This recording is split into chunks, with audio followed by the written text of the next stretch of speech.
Norm, welcome to the show. Hey, great to be here. Yeah, we're very happy to have you. So, Norm, we usually start this type of podcast off with the guest kind of talking about their company. And I say, tell me about your company. And then they tell me about it. But we can't really exactly do that here with you because you've been in the e-commerce space for so long and are currently a part of so many projects that I'd like to talk about you first. So, what first got you into the e-commerce space in general? Complete fluke, just taking on something I knew nothing about. So I was at this Fortune 5 company we were doing work with, and everybody in purchasing was ticked off.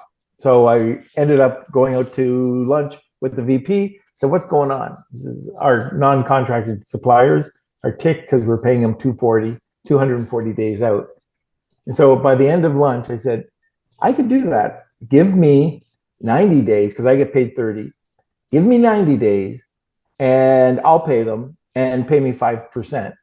So he agreed to it. And at the end of that lunch, I was this global purchasing department for this Fortune 500 company with their global or non-contracted suppliers. Well, what that led me down the line where they love me. And the company asked me to do a website. Very simple website nowadays, very complicated back then. Take a logo, match a dealer. So it was just co-branded. Mm-hmm. And I knew nothing about it. They asked if I could do I know anything about the internet? Oh yeah, I know about the internet. Do you know about World Wide Web? Oh yeah, I know about that. So I knew nothing about it, and called some of my buddies that I'd been paying off and got to know, and said, "Hey, can you help me out?"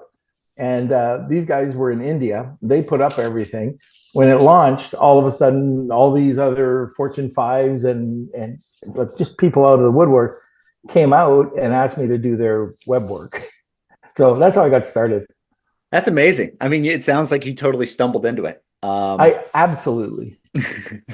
So how have you now, fast forward about 30 years, how have you been able to navigate these specific parts of the industry that you want to focus on from role to role? Because, you started off in that one space and now, you host a couple podcasts. You're talking about this new company that is going to be launching in January, but have navigated a bunch of kind of different fortes and expertise in e-commerce. I'm curious how you navigated switching from kind of one niche to another. Well, probably the best thing is just being a really, really great time manager. So just Nice. Very disciplined. Like at the end of every day, I mark my first priority the next day, and I do my C tasks and my B tasks. I'm very rigid when it comes to that. But when it comes to like working with different companies, I think a coffee is coming from my son. Oh, well, thank you so much, Delightful. son. Takes care of me. So one of the things that I learned very early on when we had this just hyper growth company is vertical integration. How could we be better? How can we make more money? And that was through just groups of companies that work together. And that's what I do right now. So I'm in e-com. Why not own a sourcing company that does product logistics, product innovation, and own your own 3PL? Well, that leverages over to the new company that does web design, SEO, brand management, gets people into retail. And then the other one that we were talking about a little, that is the content marketing company. Mm-hmm. So they all have something, they're all independent. I can peel them off if I want to sell them, or they work and they leverage each other. And by doing so, all I have to do is find really good people to run the companies. So I don't have to be an expert. There's experts that can run my SEO. I need to know, just like accounting, when you say know your numbers, well, I'm not an accountant, but I can read a financial statement, which is good to know. Same thing with all this other stuff. So he's an expert. So I just have meetings once a week with these guys. And then they go on, they work their business. I go on and I build the overall growth of the company. Mm-hmm. Well, I mean, that's an extremely interesting answer and way to go about it is obviously vertical integration and being able to run and control and at least maybe not be an expert at, but understand every piece of a product from sourcing all the way to, 5 different ways of marketing. I think there's something really impactful about being able to understand the entire life cycle of a product or service. What point did you realize, vertical integration is kind of, what I'm passionate about in general? Well, a buddy of mine, my old partner, we started a business, and it was in the promotions market, Hmm. and so I knew the facts. And this is one thing I can tell everybody: know your competitors, do your Hmm. research. So in that game, around 25 years ago, 30 years ago, it was 300,000. That was the average gross sales. That was top line. How can we build up the company so we can make way better, double, triple these margins? And it was a commodity. So if I had a big pen, everybody else was selling the big pen, but how could I get and convince people to pay me twice the amount? And that came out of perception. And part of perception is going and owning and controlling your own screening company, so you could have the quality, the control, the embroidery company. That's what it is. Fortune fives, that's the only thing that they want to hear. And if we had a cup, we would put it in styrofoam and then have a box around it, and it would be printed. If we had a T-shirt, we'd put our label in the back, we'd polybag it. We grew in 6 months $2.5 million, and our gross margins at that point were around 45%, and they grew from there. So, and we became one of the leaders in the field. Like they had this thing called ASI, and in the ASI realm, we were part of their Knights of the Round Table. And we did that all in a very, very short period of time. It was crazy. So all I've done, or all we did at the time, is just match good quality services. I don't have to be an expert screener or whatever it is. All I have to do is find a really good company, buy it, and then not only take on their workload, but mine goes on top. Hmm. Well, Whenever I need a rush. I think there's something extremely interesting about that perception. I mean, talking with some people, being in this world, I've seen two opposite understandings of that principle. And one is the startup company that actually portrays itself as the number one in this service, where it's, Yep. they're the number one, yada, yada, yada. I don't want to mention anyone specifically, but it's essentially a startup that is kind of masquerading as a Fortune 500 company. And then there's the opposite, and that is the company that does anything and everything for you and doesn't need to market or doesn't want to market or doesn't need to be putting user-generated content all over its social media. And I think it's very interesting that I don't personally know if either of those are correct or accurate, but somewhere in the middle is probably could kind of peel back the layers on maybe how those two different levels of perception can be advantageous and a disadvantage. I think both could be advantageous. It's just different models. However, with both of them, they need proper capital. So you could launch and you could be the best in the world as a single person or two or five. But what I've seen, especially with agencies, I was just talking about this on the weekend, and a good agency, and this isn't just one, there's a number of these agencies that they have good people, good founders that know their stuff, but then they fall into a huge problem when trying to recruit, because they're not the founders and they don't have the systems in place. And if you don't have systems, and you can't like, my specialty is systemization and automation. I went through the eMyth Academy back in 1995, and that's what changed that hypergrowth company for me going crazy. Just absolutely, like every time we just started on an order, there'd be two more coming in, and so you'd be going crazy, not sleeping at night. But by automation and systemization, I was able to get those systems into control to be able to really grow the business. So on the one hand, if you can't take and clone that person that knows the information, or if you don't have people that can train, and everybody training and learning policies and procedures, or SOPs, I think that's a failing concept. But focusing on one thing is also very good. For me, I've never had a company that is focused on one thing. And it's funny because when I've gone to meetings and I talk to people about this, or think tank or whatever it is, I'll tell them what I do, and they, oh, you're not focused. You're all over the map. Well, I'm laser focused. I know exactly what I want to do. I know my plan layout. I probably have a much more, like, if somebody asks me about my business plan, my 1 year goal, my 3 year goal, my 5 year goal, I can tell them that because I work on it. I strategize. And that's the same with the other side. Both sides are good, but if you start just, especially, I think the way that I'm doing is way more complicated. But you have to be able to leverage off of both sides. If you have three silos, so let's say my silo is in the sourcing area, the brand manager area, and the content marketing area. If they start acting independent, it's a fail. They have to be able to work off of each other. And by the way, so I've been in e-com since 1997-ish. So I don't have a website.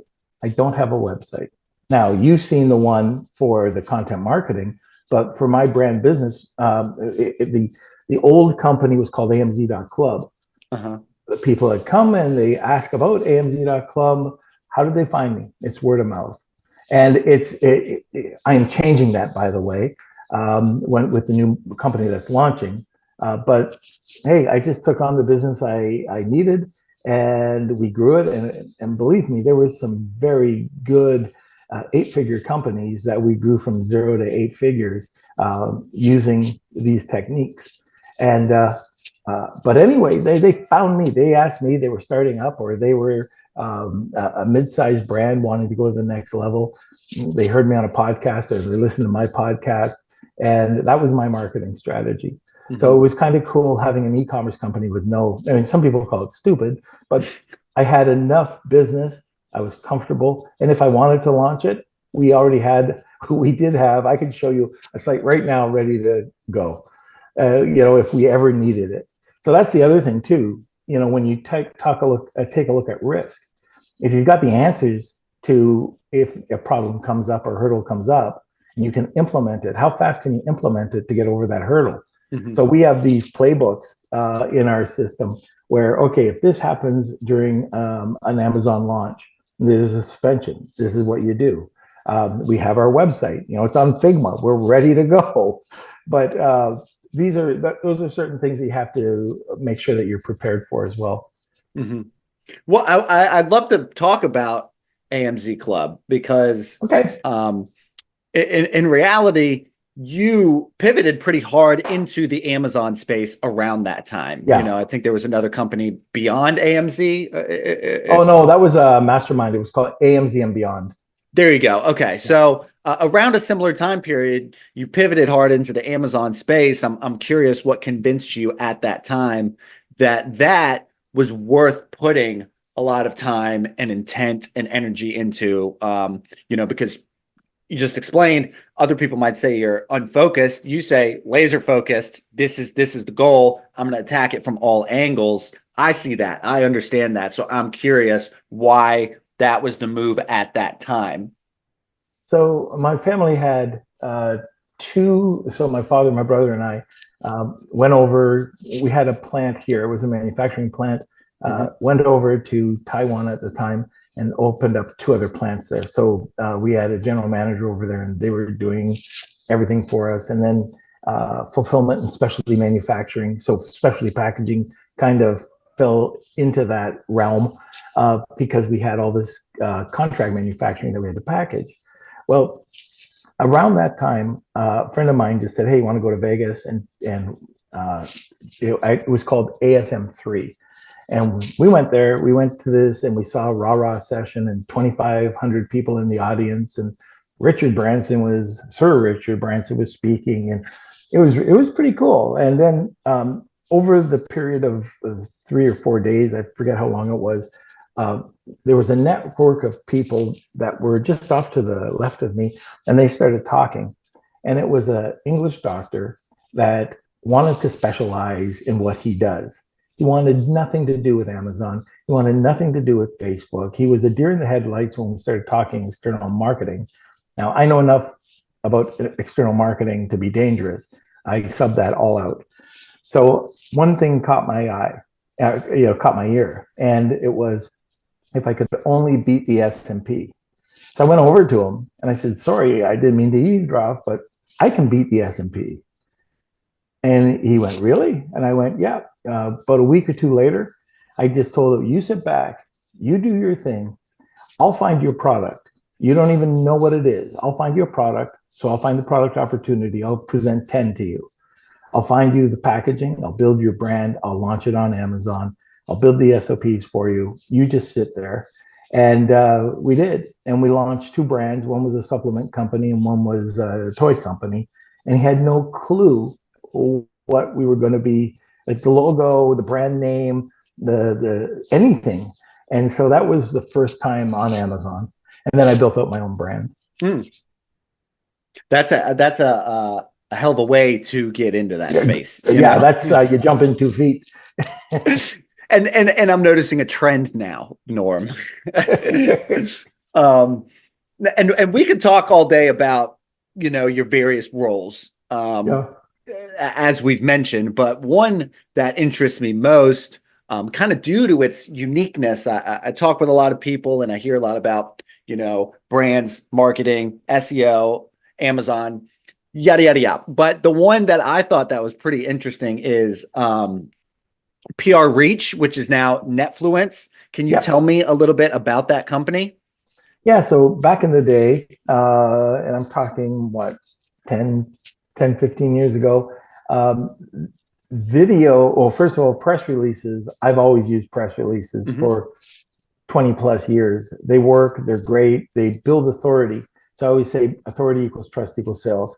And they're just great to get the name out there. And if you know how to work a press release, you can become number one in SEO very quickly, in national, as well as if you want to target a specific market, usually under 350,000 people, but you would dominate.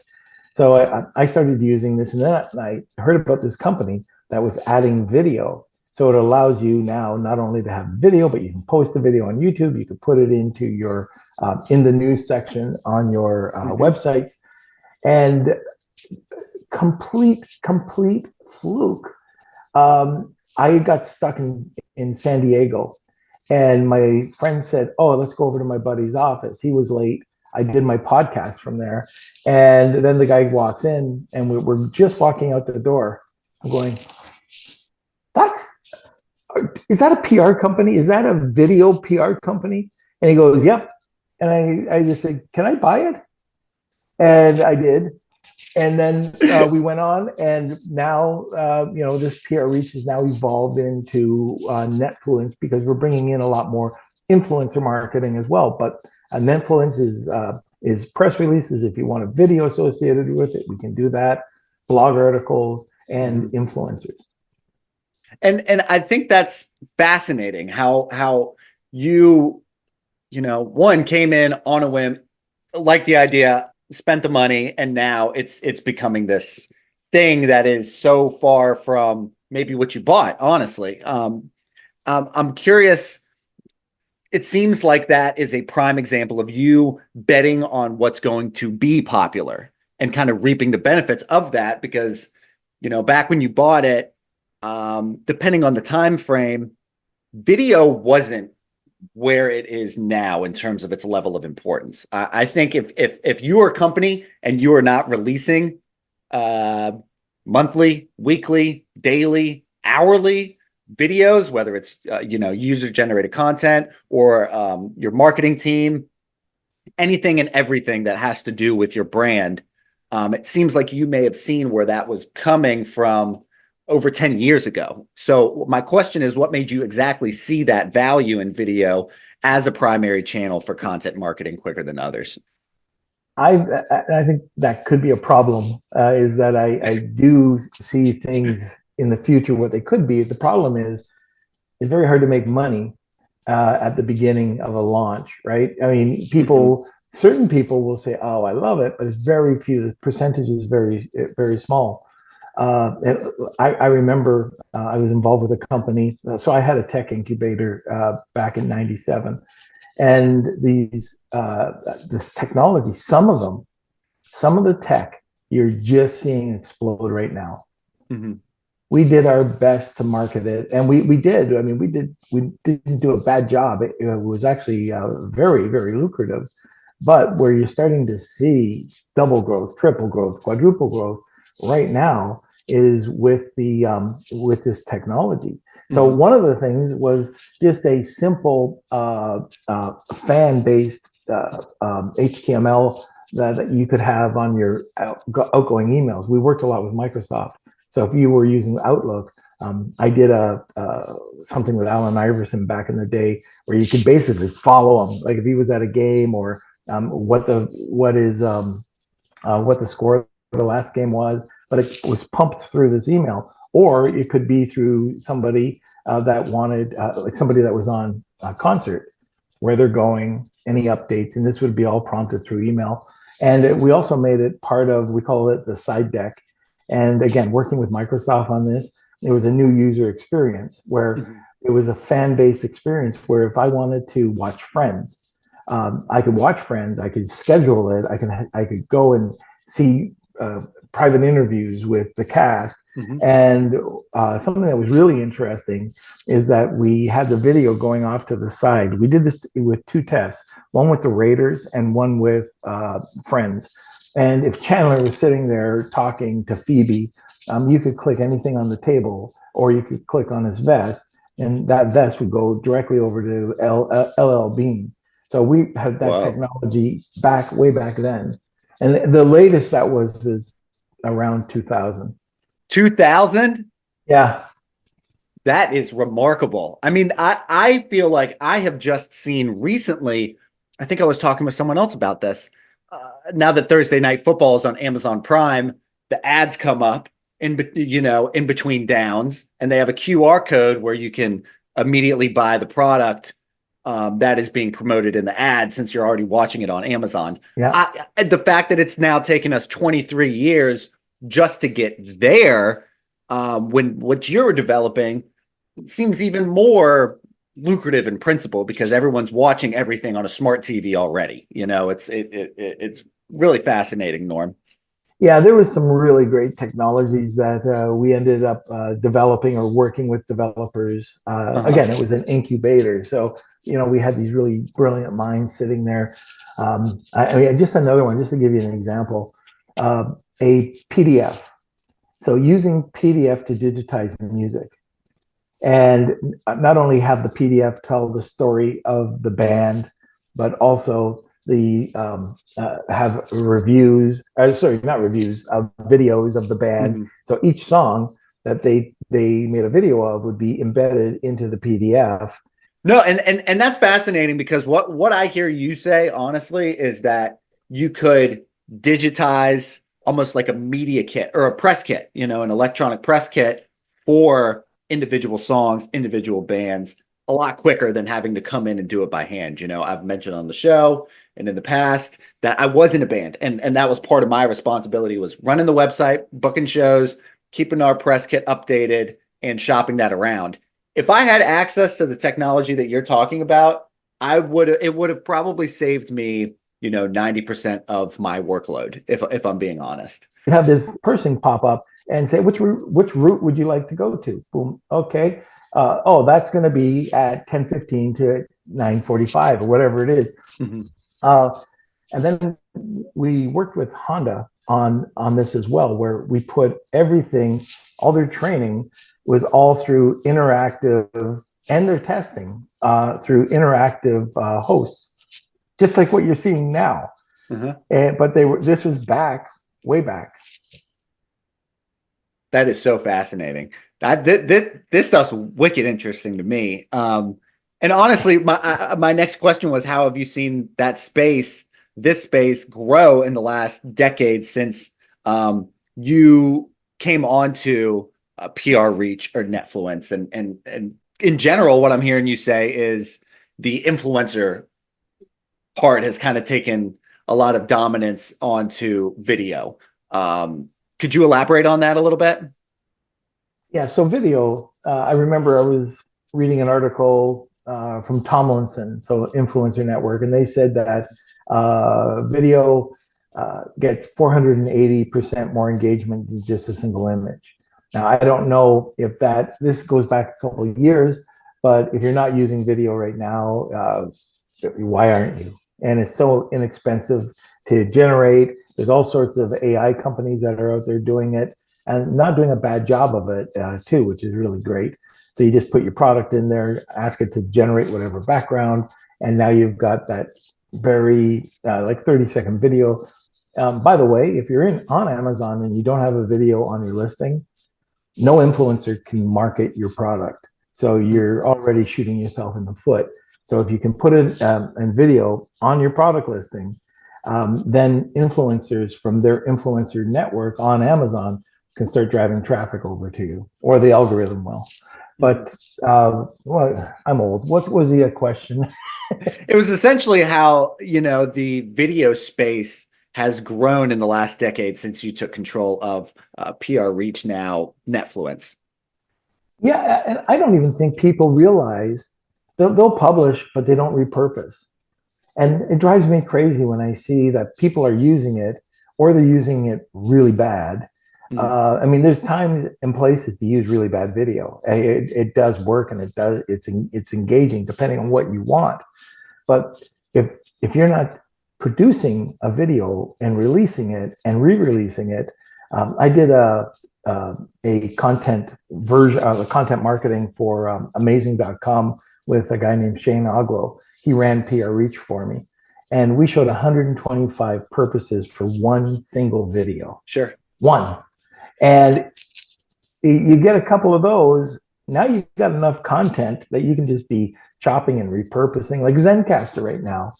Zencastr is one of the streaming platforms that we use. And they have a new program where all you have to do is sign it up, and it'll take 1 million different clips from a 1-hour podcast, and you've got more tweets that are automated and formatted for for PR, but for content in general. You don't have to do any work anymore. It's got captions, it's got everything there that you need. And then Descript, I mean, it's taking your, I don't know if you use Descript, but that's another great program that you can get, and you can slice and dice. And some people don't want to do videos because they're camera shy. And I started out that way. I did a lot of the ummings, and I still probably do. I say the word anyways quite a bit. And we know that these are the quirks that I do. And so if we do a video, all I do is go into either Pictory or Descript and remove all the we'll check the so's. Anyways, gone. And we can also do that with our guests. So if they're not used to speaking, and they might go off on the likes, driving me crazy. A like. So we get rid of those. And it just takes a second, and then you can go and you can repurpose 10 seconds or 30-second clips. It's so important. It really is. If you're trying to market anything out there and you're not doing social media, if you're not doing justice to your brand by doing video, why are you in the game? Because that's what it is. Yeah, that is what it has fundamentally turned into, is a video market. And you actually provide an excellent segue into the podcasting topic that I have here, by talking about Zencastr. And now what I'm seeing as the third, maybe even fourth example of how you got into the podcasting realm at a really apropos time. It seems to me, I could be wrong, but my gut would tell me that your podcasts that you've been operating since early 2020 were pandemic influenced. Is that a safe assumption? Yeah, it was out on the balcony with the three kids smoking a cigar. Yeah. And the phone rang three times. And one of my sons said, you keep telling people, like, what I was saying is, yeah, I know a guy. So my first podcast was actually I know a guy, but we stopped that podcast and focused more on Amazon. But it was, I knew the people and I knew how to connect people, and so why not start a podcast? And I did not want to be a podcast host. I was absolutely, anybody who ever saw, I've spoken on stage at that time probably three times, and Oh, I was wow. always behind the scenes. And the first one, by the way, was SellerCon, which had about 1,500 people. I was just like this on stage.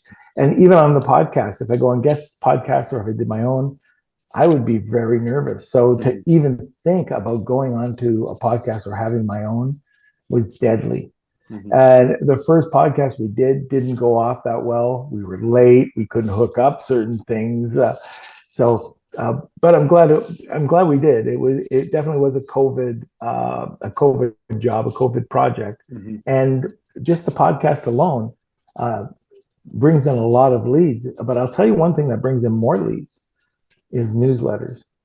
We Mhm. have a newsletter that we put out. It doesn't suck. It's a good newsletter, lots of value, and we're getting people calling us. Just they sign up. We've got a huge open rate, but even better, a huge click through rate, Mhm. and we're getting all sorts of business through that. I got to tell you, that sounds like a great name for a newsletter. It's just this newsletter doesn't suck. Yeah. If you haven't used that already. And it's interesting when the way that you talk about podcasting is almost like you initially saw it as public speaking. I am Mm. speaking to the masses, but the reality is every single episode is just like this. It's just me and you one-on-one talking, and then the masses consume it. Do you think that is why you have continued to find success in it? Is because it is intimate, and then it's consumed by masses, and it's not just like immediately projected into 1,500 people's ear holes? Yeah. Well, we have three a week, and they're live. And Amazing. when I I did a do live this, podcast at the last one, and it's a lot of fun. yeah, it's a lot of fun, but I think I'm known for bloopers. So, and there's no other takes. Like you're just talking and Mhm. they're bloopers.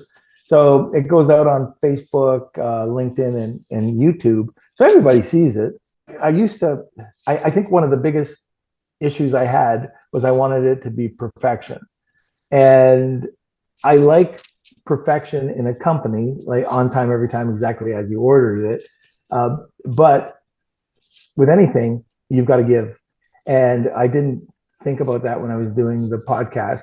And so if I made a mistake, I was going, oh, these guys are going to think I'm idiot. I'm an idiot. And it turns out that that made the podcast. Yeah. So it's like, it's like watching NASCAR. You're watching for the accidents. Sorry to say it, but a lot of people watching for the accidents. They turned on my podcast. They're looking for bloopers. Mhm. And then there was our podcast is a little different because we brought in my son, and I pick on him.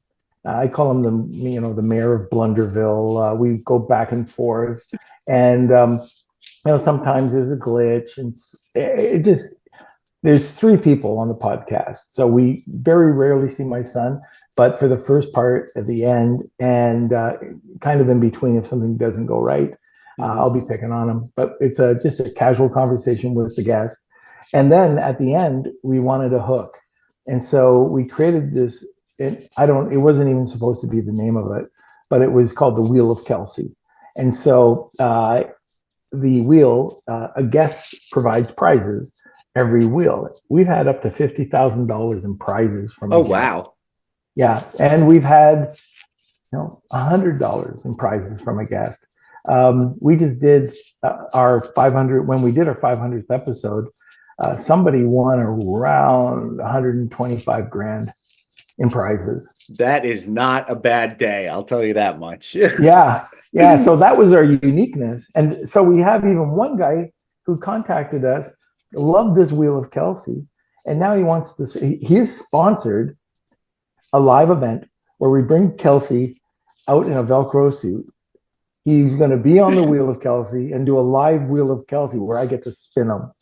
And so he's paying us to do this. It was kind of fun, but that's it. So there's a hook, at the end, everybody wants it. And you can see at the end, you get, probably an extra 10, 15% listeners because they want to try to get that wheel of Kelsey. Mm-hmm. That's amazing, man. I think that's a hell of a hook. Let me know if you ever need someone to spin the wheel of Kelsey. I'll even come on and just be the wheel of Kelsey. All right, there we go. If that's what it takes. Before we wrap up, Norm, I know doing some research that you were actually like a director of wellness and holistic approaches in Hawaii at some point. Is that accurate? I was involved with, yes, it was. It was a wellness center. It was an addiction center. So it was a dual diagnosis addiction center. Yeah. That's actually where I first started podcasting, was at a recovery community organization where really? And the best way to, get people access to services was to like go to them in terms of a podcast. And so that was kind of my first foray into podcasting, was at an RCO. So I'm familiar with that industry.